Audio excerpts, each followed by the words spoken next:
Hey guys, welcome back, it's Ripe again. In today's video, my lazy entitled brother demanded that I give him my inherited farm property and ends up shooting me when I refused to give him everything he wanted. Here is what happened. Let's dive right into the story. This happened about 4 years back, so some things are blurry in my memory, but I will try my best to recount everything with as much accuracy as possible. So I'm a 34-year-old man and I have a brother who is younger. Our family condition has never been the best. I was an accident when my parents were young, but my mom insisted to keep me because she had hoped it would change my dad and make him a responsible man who would marry her. Well, the marriage did happen, but nothing else. My dad has been an alcoholic as far back as I can remember, and he never gave me or my mom the financial or emotional support we needed. My mom's parents were the ones who funded my parents' marriage and took her to the hospital when she went into labor. My dad was not even there during my birth. But we come from a small town in Hungary, so things like a kid out of wedlock or a divorce are frowned upon,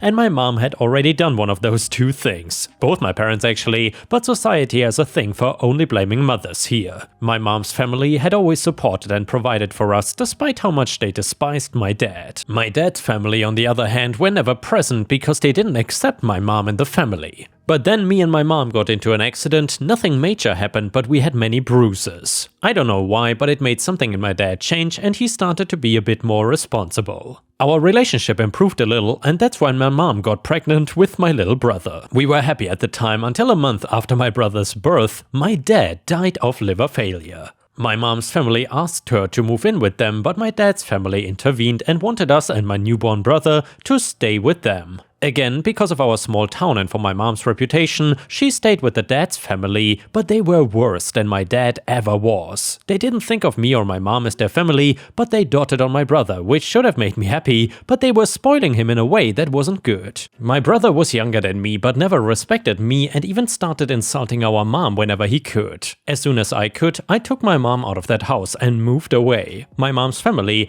have been farmers for generations and my grandfather had been training me to take over a few of our farmlands when I got of age. My mom was scared, but I assured her that as her son, me making her move with me would not be seen as something bad. Things were both good and bad after that. My mom was happier and so was I, but my brother kept getting distant. I tried to train him to be a farmer, but my dad's family members refused and they didn't want him to do cheap work. They also made it so that my brother hated his own mother and barely treated me like a brother. But he would still ask me for money from time to time, and even for things like paying for his bike or college. I tried to do as much as I could, but he never showed any gratefulness or even respect to me. It made life a little bitter for me and my mom, but we adjusted and we moved on. I started turning down my brother's demand for money, and soon we completely stopped talking. My mom died when I was still young, and my brother didn't come to attend the funeral, but he did come 6 months later to demand my farm. My wife was at home at the time he came.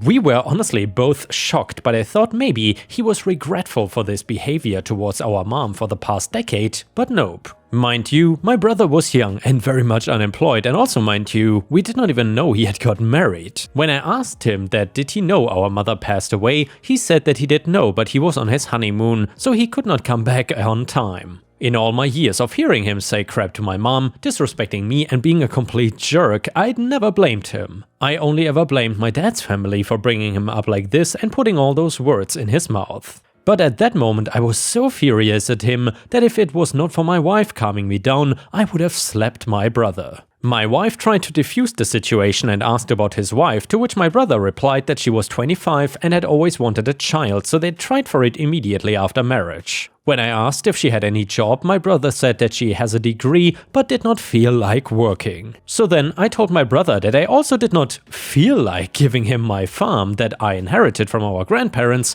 that he never even met, that I worked on for more than a decade, that would only ever be passed to my kids and no one else. It made my brother angry and he started telling me how he was looking for a job but no one would hire him and how he thought he could count on his older brother to help him out. I asked him that why he could not go to our dad's family since they clearly loved him so much and favored him, and he said that they were the ones to advise him to come to me because they knew how good of a brother I was. I couldn't help but laugh at that. My wife, sensing that something might go amiss, went inside the house to no doubt call my maternal uncle. He'd been very supportive of us, and after my grandfather passed away, he was the one to help me with farming and making connections and teach me all the ropes. He and his wife had no children and had basically adopted me like almost the entirety of my mom's family did. He was also the one who paid a good portion for my wedding, even if he didn't need to, and arranged for my mom's funeral when I was sad. As my wife went to do that, I told my brother that I could not just give him my farm. But I could help him with getting a job because I knew some people and maybe even some online work for his wife. But he didn't seem too happy to hear that and said that he wanted to be a good husband and give his wife support during her pregnancy. So I asked him what he would do to the farm after taking it. He would have to work as a farmer anyway. And he, this absolute douchebag, had the audacity to say that he would sell the farm. I couldn't listen to his BS any longer, so I asked him to get out and never come back again. This made him even angrier, and he said that I was being selfish, that I had no right to keep this property from him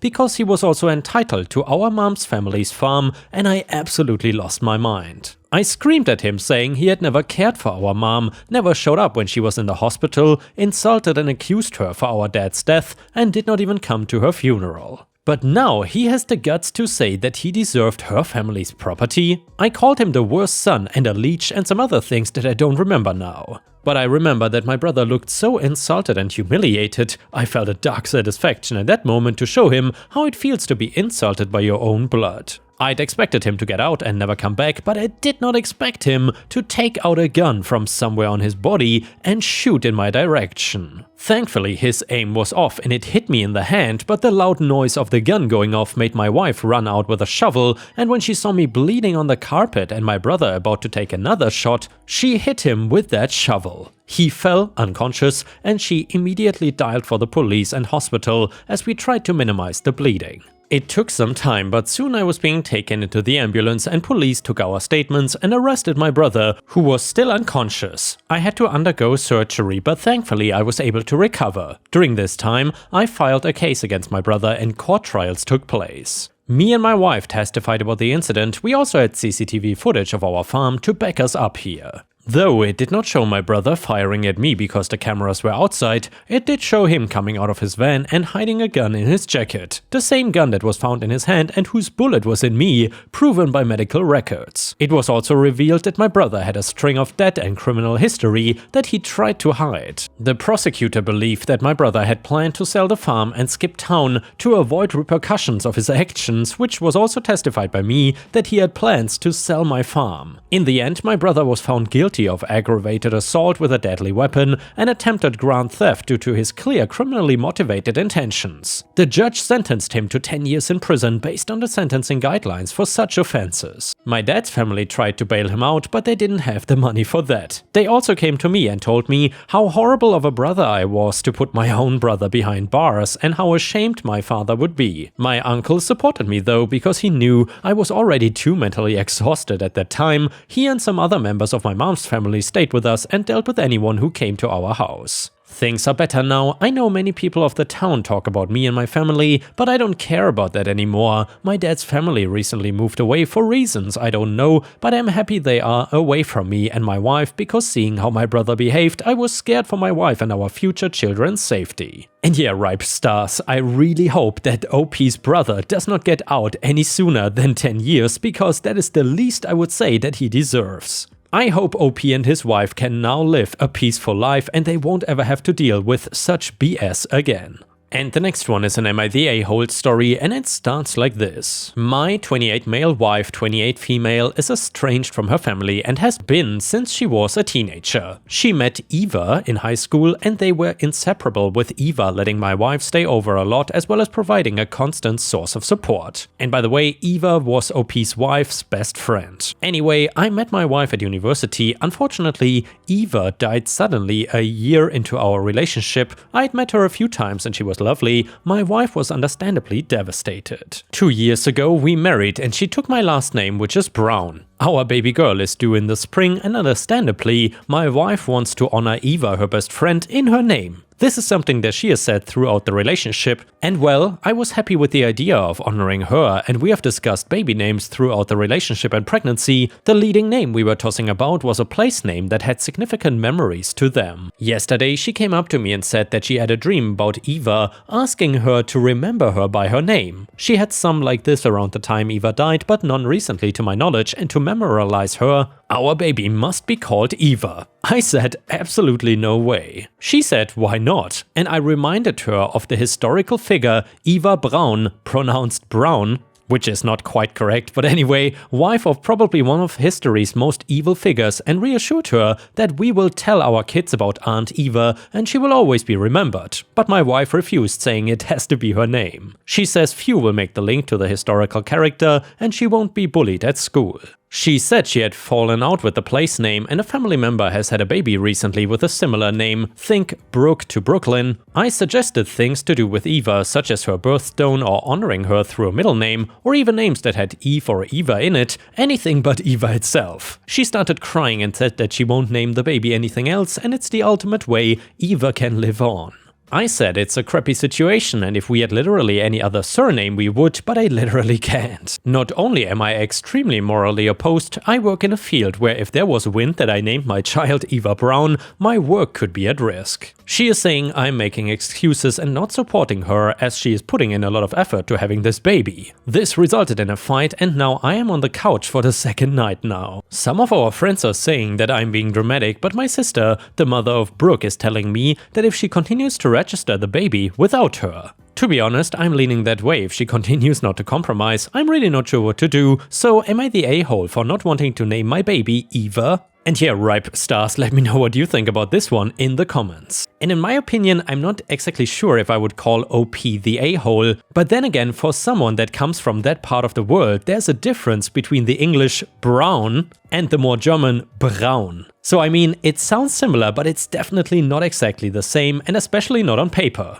It's clearly written differently, but then again, it's the same word, of course. Either way, relevant comments said, can you use your wife's maiden name? My wife is estranged from her family and was very eager to drop her maiden name, OP said. She has said that name makes her think of her horrible past. I know she would not ever change her name back, let alone name a child with it. She is also really close to my family, who took her as one of their own in when we met due to her situation. And we are in the UK, so yes, she could have kept the name if she wanted to. She is estranged from her family though, and has been for 10 years. Her family don't know where she is or of my existence. She had a common first but a distinct maiden name, so wanted to swap to mine, obviously a rather common name, not only because she wants no ties to that name, but also so they could not find her, as they are very bad and dangerous people. That's also why we won't consider comments about swapping to her maiden name. Then OP also said, I work as a history teacher in a very liberal school, and Nazis are a decent chunk of the curriculum for some of my older students.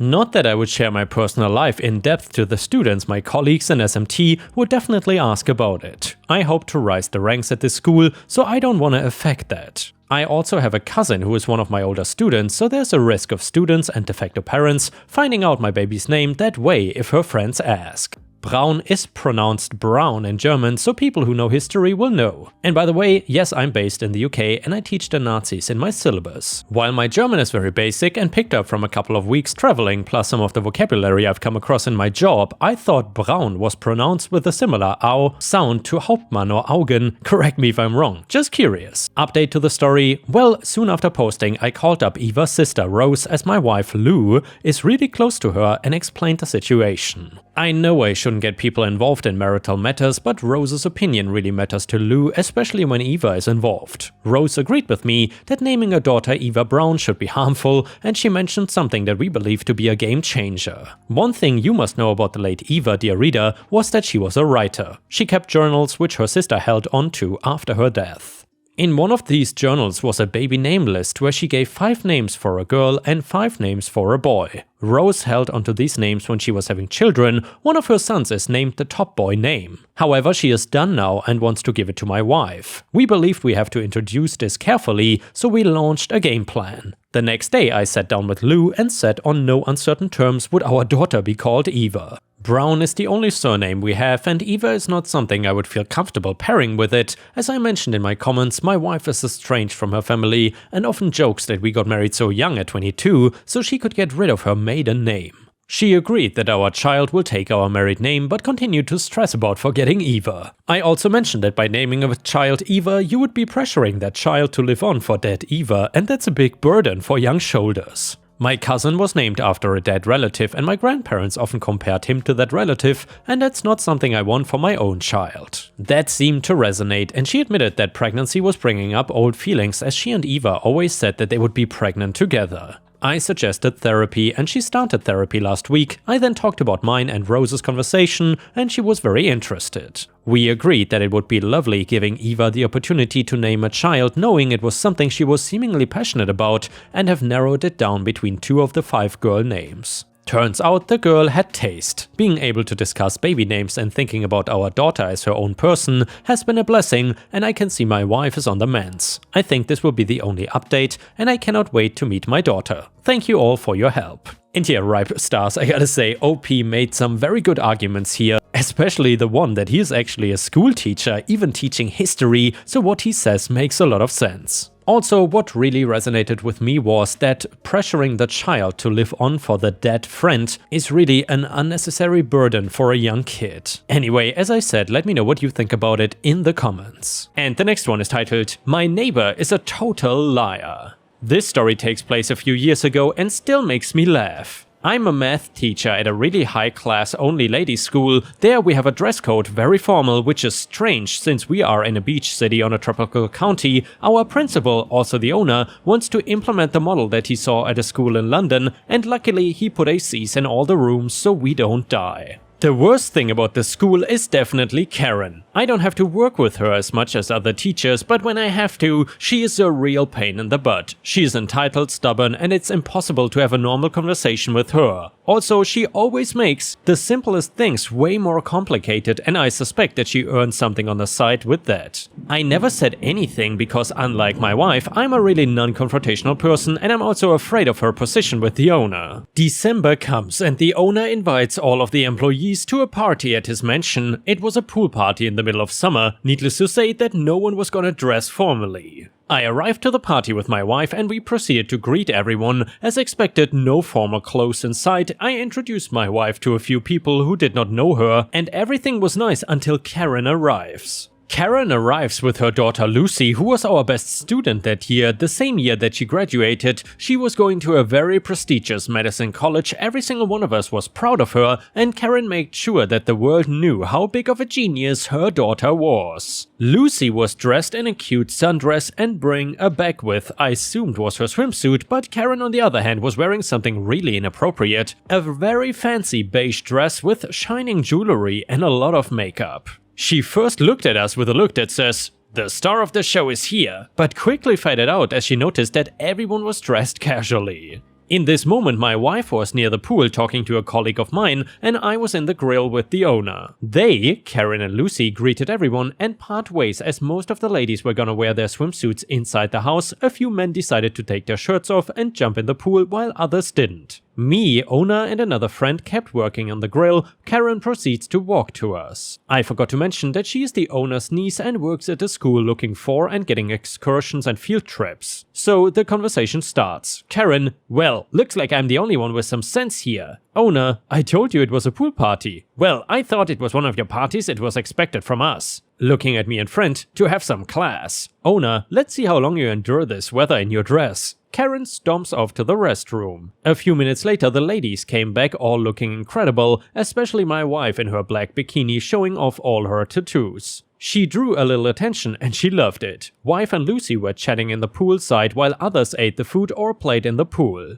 When Karen came back, she was livid and I was the lucky one to be close enough to have to listen to her. She complains about everyone's swimsuits, how depraved they are, and how childish it is to play in a pool. She only stops when she sees my wife talking to Lucy. Karen, "Oh my god, who is that woman?" Me, "Oh, she's with me." "She's with you? How dare you drag that woman to Mr. Owner's party?" "Well, that's because she's my..." "Stop." I don't know why you brought your side chick here, but I'm telling your wife and Mr. Owner about this now. She stomps to the poolside and grabs Lucy's arm. Karen, get away from this woman. She's no good for you. Lucy, Mom, what the hell? Karen, you should be ashamed of yourself being a married man's mistress wife. Wife, what? Karen, we all know that OP is cheating on his wife with you. Aggressively pointing at my wife. Until this moment everyone was shocked with Karen's actions, but now some, like me, were in pure disbelief and others were chuckling and others were trying to hide out of cringe. But my wife is not like anyone else. She starts out loud, laughing and looking at me, and she says, "Hey babe, it must be hard. I don't give you space, not even when you cheat on me." Everyone starts laughing, including Lucy and Owner. Karen was completely confused. I walk to my wife as she asks, and we show Karen our rings matching with our initials. Wife, Karen, we are happily married and completed 5 years in last September. For the rest of the party, Karen was in the corner looking like a grumpy child who was grounded by her parents. The reason why I think Karen misunderstood things is because I always wear suits, so she thought that my wife must be some boring, respectable lady like her, and my wife showing her tattoos thinks that morons like Karen think diminish your value as a person. I do have some tattoos, but I always wear my suit and was not shirtless at that time, so of course she did not see it. The reason why my wife and Lucy were so close is because my wife is a tattoo artist and has her own studio, where Lucy got her first tattoo and piercing. Years later, Karen was fired and replaced with someone much cheaper and a lot more pleasant to work with. Did not hear of her since. Edit number 1. Karen knew about Lucy's tattoo and piercing, but they are more feminine. The tattoo is a flower on her shoulder and the piercing is in her navel with a beautiful jewelry. And with this, we have reached the end of the video. However, if you cannot get enough of my content, please check out my endless playlist, where you can find thousands of hours of content. In addition, please don't forget to subscribe to my channel to not miss any of my daily uploads. Thank you so much in advance, and I hope to see you again tomorrow.